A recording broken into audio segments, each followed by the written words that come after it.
Γιάννη, τι πήγες να πεις? Τι να απαντήσω. Όχι, να σου πω γιατί πράγμα πρόκειται, εσύ δεν ξέρεις. Δεν ξέρω.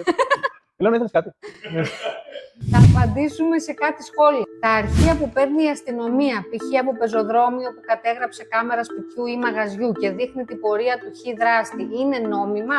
Δεν είναι νόμιμο. Απαγορεύεται η καταγραφή δημοσίου χώρου. Παρ' όλα αυτά, γίνεται η εκμετάλλευση σε εισαγωγικά των αρχείων αυτών για να μπορέσουμε να αποκτήσουμε κάποια στοιχεία, η αστυνομία, τα οποία όμως δεν μπορεί να τα χρησιμοποιήσει ως αποδεικτικά στοιχεία παρά μόνο σαν πληροφορίες. Και συνεχίζει την ερώτηση και λέει: γιατί ενώ τη μία τρως πρόστιμο αν καταγράψεις δρόμο ή πεζοδρόμιο, την άλλη σου ζητάει η αστυνομία βοήθεια αν έχεις καταγράψει κάτι. Πού την ενδιαφέρει? Για να φας πρόστιμο, θα πρέπει να γίνουν πολλαπλές καταγγελίες, τις οποίες είναι να τις αγνοήσεις και πολλές συστάσεις, τις οποίες να τις αγνοήσεις. Είναι δύσκολο και είναι πολύ ελαστική σε αυτό το κομμάτι. Στο εργασιακό περιβάλλον, επιτρέπεται μόνο να σε ακούν και όχι να σε βλέπουν ή τίποτα από τα δύο? Επιτρέπεται μόνο η καταγραφή εικόνας. Μόνο η καταγραφή περιοχών του καταστήματος που έχουν να κάνουν σχέση με προϊόντα, απόθεμα αλλά και ταμιακές κινήσεις. Και δεν επιτρέπεται σίγουρα η καταγραφή του ήχου. Για οποιοδήποτε άλλη απορία, η Security 24/7 είναι εδώ να ρωτήσετε ό,τι θέλετε και να σας δώσουμε συγκεκριμένες απαντήσεις.